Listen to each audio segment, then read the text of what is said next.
This is really an amazing project and one that if you haven't seen it much yet, there's a couple of components to it and sort of getting your mind around it to understand where it is.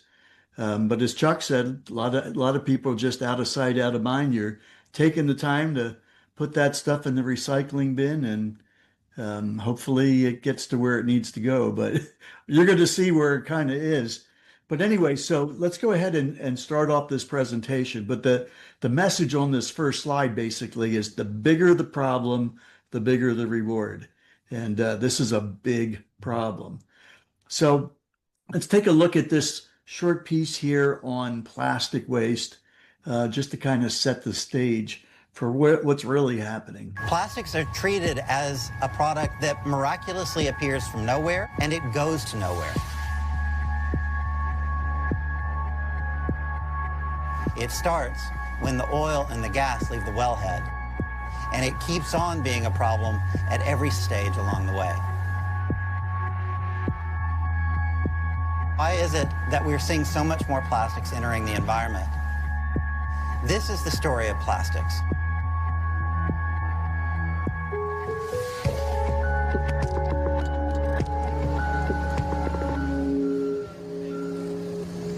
We got into recycling because we thought it was the right thing to do. Of course, it is a disposal service. At its core, it's taking stuff that people don't want anymore and trying to do something better than landfill with it. In 2013, under significant pressure from our city council, we began accepting non-bottle mixed rigid plastic. So all the plastic containers, berry containers, keg cups, plastic cold cups, from Starbucks. Procter & Gamble wants us all to believe that all their packaged goods are in, totally environmentally sound packaging. They want us all using single-use packaged products so that we're just, on the supply chain. It's totally unfair to the cities and the recyclers on the back end because then everyone says, oh, it's recyclable. It's recycle ready. You should collect it. Well, then what?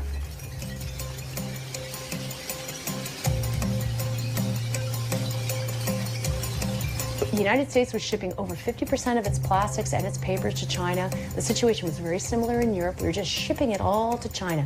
China will deal with it.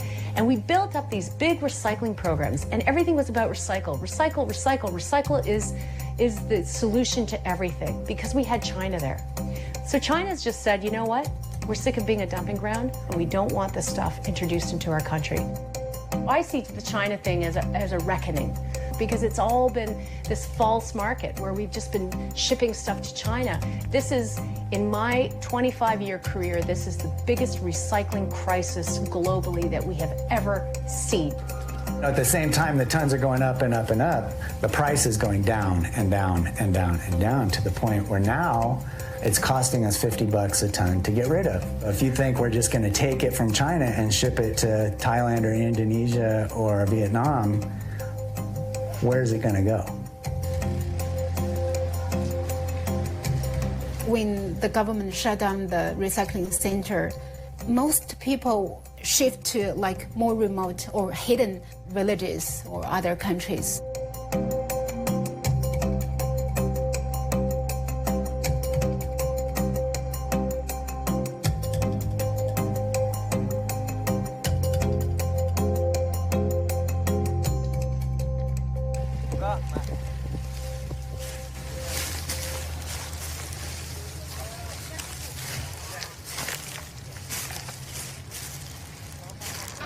From US. This Nestle from UK. Yeah, it's from Australia. It's came from Toronto. Dunkin' Donut. It's from Oregon. From New Zealand.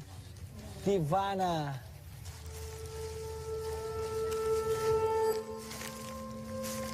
Ya awalnya kita memang merasa plastik ini sesuatu yang bagus ya. Jadi ini praktis begitu.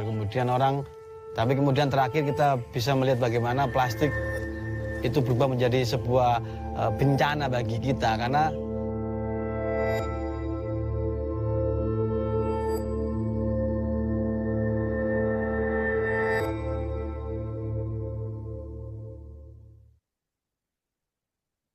So huge problem. In fact, just in the last year or this year itself, it's projected there's going to be 460 million tons of plastic created. So it's huge. The amount of plastic that's created, the amount that goes into the environment now is equivalent to the weight of the entire human race.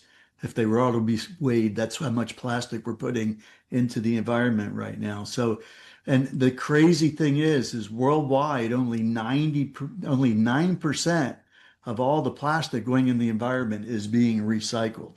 And so it's just getting worse and worse and worse every year. It goes on top of it, and you can see that that's actually scheduled to triple by the time we get to 2050. So if we don't do something about this, it's hard to imagine where things are going to be. It's already getting to the breaking point. So the point where there's literally mountains of this material, waste material, that's happening all over the world. And so what's going on is there's a desire to create a different way to be able to handle used plastics.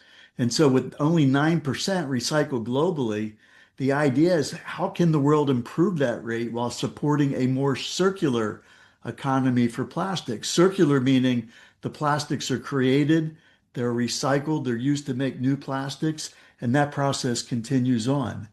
Well, we're talking about a major solution for this plastic pollution that Corsair is really bringing to the table because they're taking plastic waste and turning it into what's called pyrolysis oil, which is basically the building blocks of the plastic, but putting it back into an oil that is clean enough and pure enough for the major oil companies to be able to use as feedstock to make up new plastics and fulfill the mandates that are coming around the world on certain specific requirements for them to have recycled plastic content in new plastic. So we'll talk a little bit more about that. But Corsair, their first facility was in Thailand, in Bangkok. Now this is a couple pictures from March of 2022. So it was already a couple of years to the point where they got to this point, but they started with one facility. And now I think there's over 10 of these reactors that are in, and actually there's more coming as we'll see.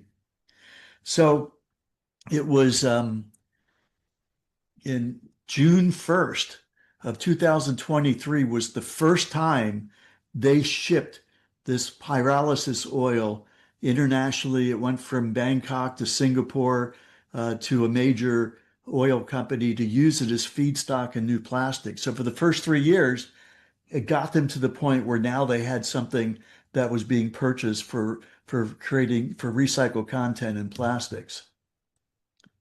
Let's see. And now they're starting to spread these over the world. This is a shot of their facility in Finland. They went and basically were working in an old paper factory that moved to another location. This is in Finland. And this is the building that they're in. Currently, they've been in this building with the reactors they've been putting in there, but now they're starting to develop for the whole thing. This whole facility could handle about 50 reactors altogether. And each 10 reactors is able to do basically 1 million liters of this pyrolysis oil, each made from about 1 kilogram of plastic removed from the environment.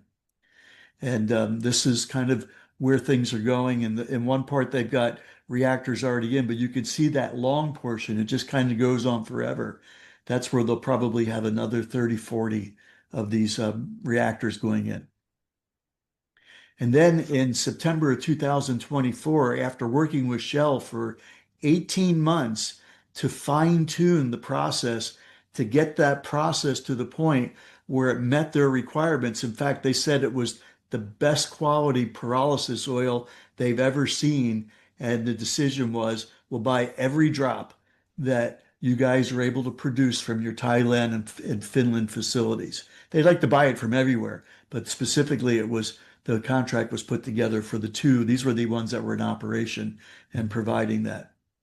And then in February 2025, then there was a project put together with the One Valley project with Saudi Aramco, who's heavily involved over in Indonesia, and they're the largest oil company in Saudi Arabia, and putting that together. So a huge thing being able to clean this up and really putting Corsair on the map. Okay.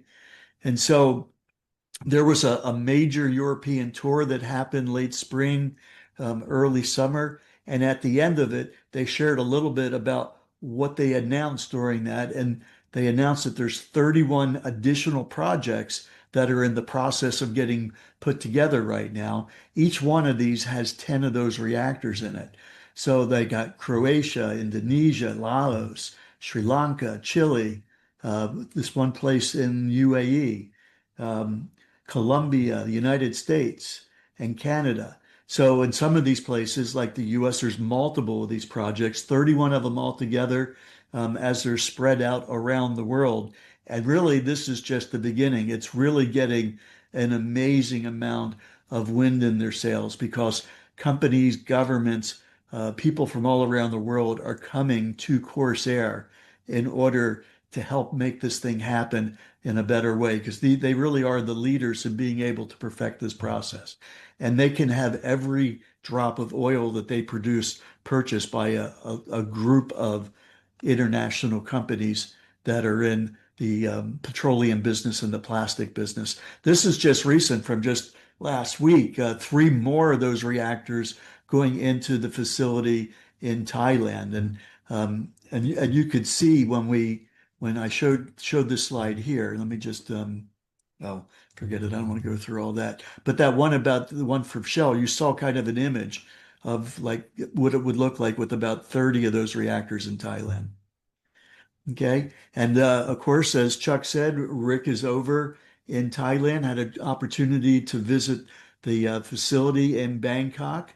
Additionally, over there, some of you may remember at times hearing from Louisiana State Senator A.G. Crow. He just happened to be going over to Thailand about the same time. We introduced him to Jay to have a chance to see what it was all about. And the time that Rick decided to go over there was just coincidentally that they were over there at the same time. And he's very interested in helping participate with making things happen in the United States.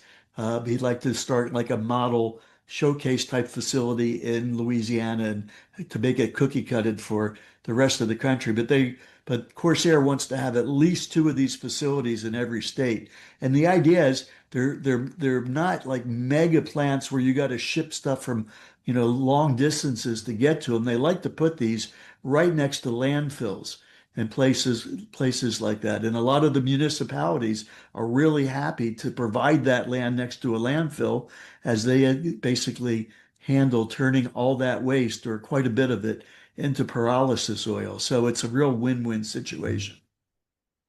And then legislation's happening in the US that's going to be moving through Congress this year that's all about providing funding for building up our infrastructure for recycling and providing the ability to support that process.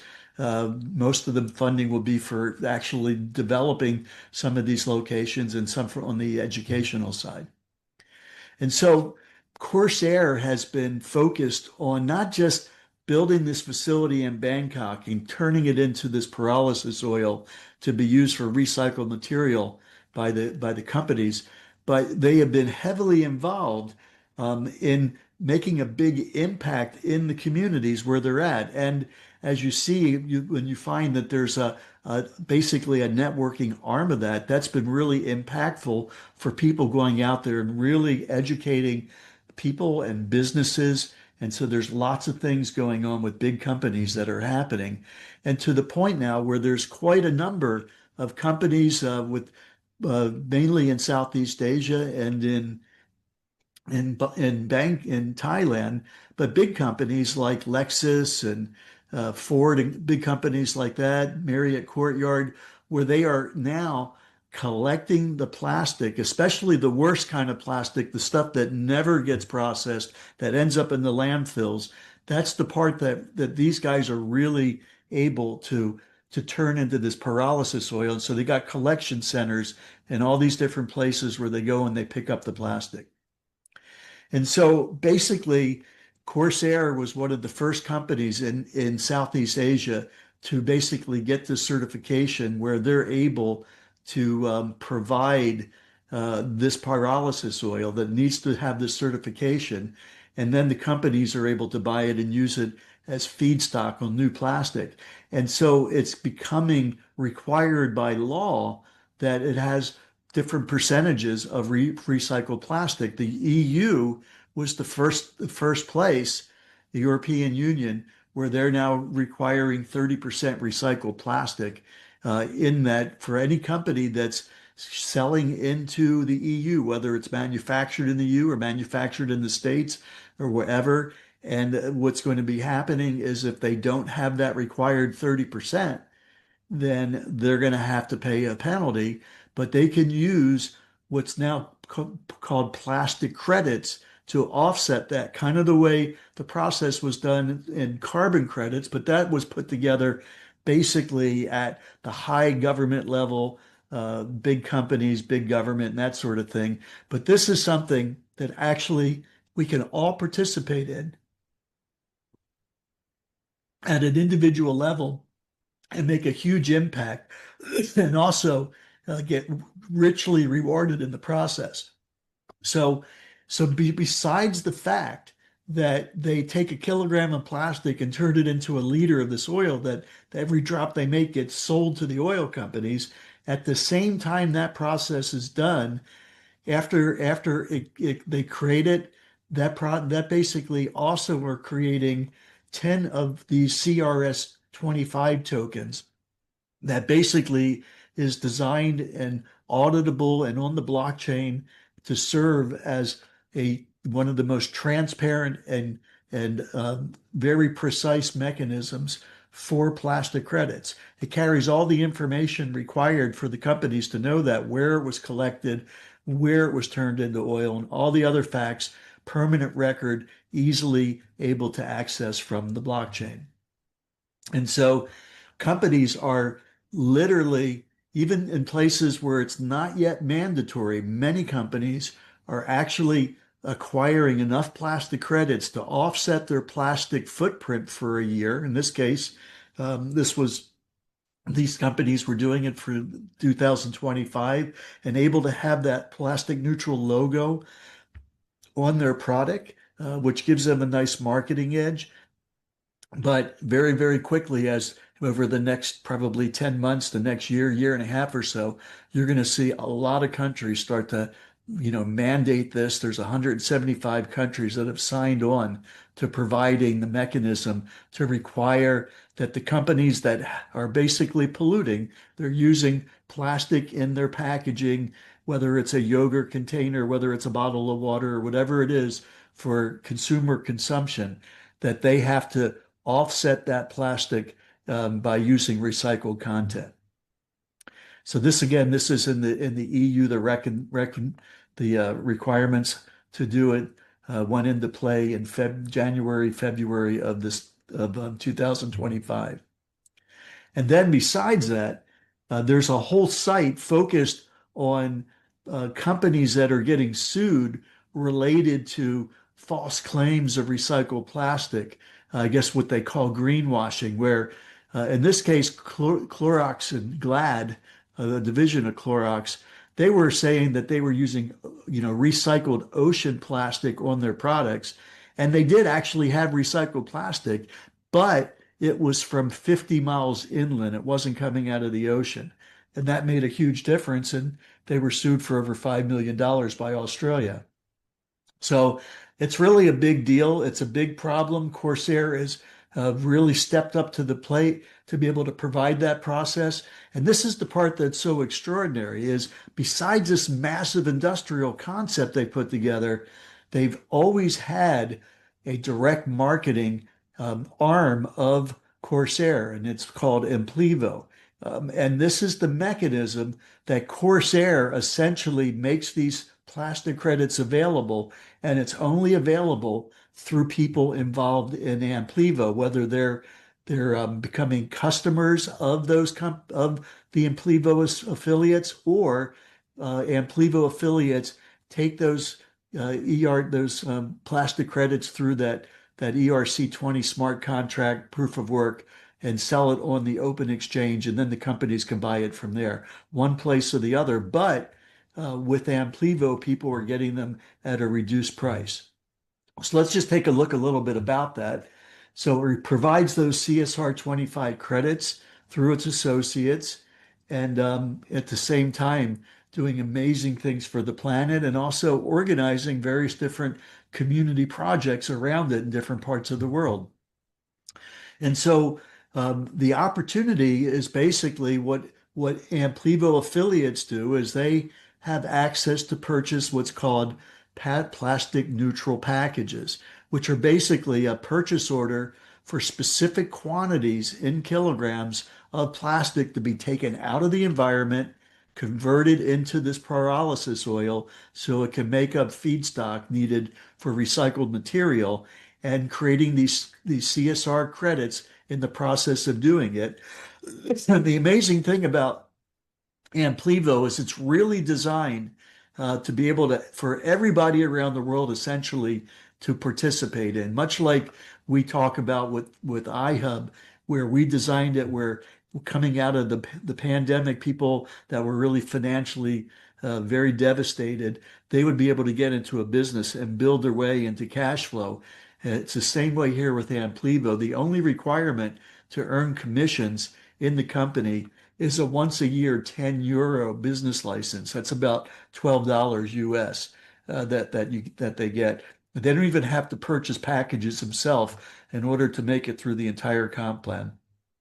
And so these packages, basically, as I said, it's like a purchase order to Corsair, and then these CRS 25 credits are the digital proof that the work was done in a way that can be audited by independent third parties. Now, this is an example of a company where a company will go where they want to get their plastic footprint basically covered by the cost, by the amount of plastic removed from the environment. And they can do this in a single payment, or they can do it monthly or yearly. They determine the amount that they need, and then they can buy the Michael, package. that it would be like I could send a company over there, and then they buy a package, and I get commission. That's right. And you'll see very quickly what that looks like. But that's major. There's companies that already have bought significant quantities of these plastic credits from as a customer in Amplivo. There was one that was about 330,000 euros worth of them. Another one at 60,000 that I was aware of just recently. So it's definitely a real deal. People that understand this, that one that did over 300,000, they're actually in the recycling space, and they also do a lot of work with plastics in a certain niche construction area in the country. And so they know that they need to get in front of that. What I like about this slide is this part over here on the right. It says every man, woman, and child in the Western world is responsible for the creation of 50 kilograms. You know, that's about 100 pounds, right? A little over 100 pounds of plastic waste every year. Right. And, you know, somebody's got to pay to clean it up. That's right. And there's some people that are really passionate about this, Chuck, and they actually calculate what their lifetime expectation of plastic waste is, and they buy a package just to certify that they individually are plastic neutral. That's a possibility for people to do it, but when companies acquire the plastic credits to offset, their plastic footprint, then they're able to use that logo that says they're plastic neutral, and those credits that were involved in doing it are actually going into a retirement wallet. It takes them out of the ecosystem or the tokenomics of that product, but they're in a retirement wallet so they can be audited at any time. It's not like they're burned and removed. They're permanently in there, but they're permanently auditable by the various agencies that want to go back and look at it. So let's just kind of take a look at how this sort of works. So the cost of these plastic neutral packages, or at least the cost kind of remains the same, but the quantity of the kilograms of plastic basically is going up on a regular basis. I think it goes up about a tenth of a cent per week.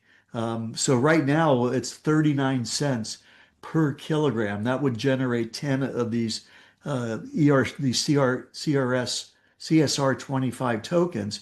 But so they're at 3.9 cents right now. And and that would allow you to um, basically remove a certain amount of plastic. Like for instance, a $10 or a €10 package would remove about 25 kilograms of plastic from the environment and create 250 CRS 25s. And you can scale it. If it was 100, it would be 250 kilograms. 1,000 would be 2,500 kilograms and so forth. But this is an exchange over in Hong Kong called L Bank that is currently doing exchanges for the CRS 25s. They had another token prior to this year that was the CRS by itself. And the CRS by itself, that was originally, it was also a ERC20 token with a smart contract on the Ethereum blockchain, had information in it, but it wasn't proof of work. Having the proof of work is the ultimate standard for plastic credit with all the information in there. And it's because it's proof of work, the credits aren't created until the work's actually done. So it's really, really powerful as a plastic credit in the space. Now, there's several different mechanisms for plastic credits out there. There's some companies that they'll do it, they'll create pellets that are used that could be used for recycling, or they'll put it into building blocks or other things, but they're removing specific quantities in kilograms of plastic from the environment. And those plastic credits right now are running somewhere between $3 and $5 per kilogram. So we could see that we're really dealing at it at quite an amazing thing. And on the exchange, it's running around 11 cents or so per CSR. So CSR 25. So that means it's about $1.18 for a kilogram. Yeah. Of what the exchange value is, and we're paying 39 cents right now. So you can see we're really getting these things at a discount. So let's just take a look at what it means from the ability of the comp plan for doing it. So there's three major portions to it: a unilevel, matching bonus, and infinity bonuses. So it pays 12 on the first level, 8, 8, 5, 5. Those all have dynamic compression, so that it always gets paid out. Matching bonuses down 10 levels, and then infinity bonuses based on 7 different ranks, which can also go extremely deep. But let's just take an example. If somebody bought a $500 package, and really they're in euros right now, but let's just use 500 because we all know what $500 is. $500, if you had a customer, Chuck, and they bought a $500 package, whether that customer just remained a customer or whether they became an affiliate by paying that $12 business license, so they're frontline to you, you're going to make $60 on that. And then the next person above you would get 40, and the next person above them would get 40 and 25, 25, and so on. And you can see what happens. So if you had somebody that had a company, for instance, and bought a $50,000 package, you'd make $6,000 on that. And it's not like that's an anomaly. As we start moving forward and things really become mandated to the point where the penalties start to be assessed, there's going to be a lot of big companies buying these products. I mean, there are billion-dollar companies right now that have had very deep discussions with Corsair relative to being able to access these credits to be able to offset their plastic footprint in order to not get fined. So there's a lot into this. And one of the things that's extraordinary, Chuck, is that at the top levels of the program, what they call the star ranks, the ranks that basically begin at 3 star, They are also providing shares in Corsair, which is a private company, but their goal is to take the company onto the New York Stock Exchange. And they right now their evaluation is about $200 million, but they're projecting that really in about 3 years or so there'll be at least a couple 3 billion, and that's when they're going to go into the stock exchange. So you can acquire quite a bit of stock, building a serious team with Amplivo, starting at 3 star all the way up to 7 star. So really, this is a project that really is mission driven. It's something that everybody relates to, and it's got an incredible opportunity. And as Jay, the CEO and founder of Corsair, is the amazing transformation that he's been able to achieve with what he's done is basically turning garbage, waste material, an eyesore and a blight on the world, and turning that into a commodity that has value. And if something has value, people will get involved in participating and collecting that stuff. That's why all these places in Thailand, where they've got collection places all over, and the community helped to build that. So it's an amazing project, and we're excited about Rick coming back and getting this over.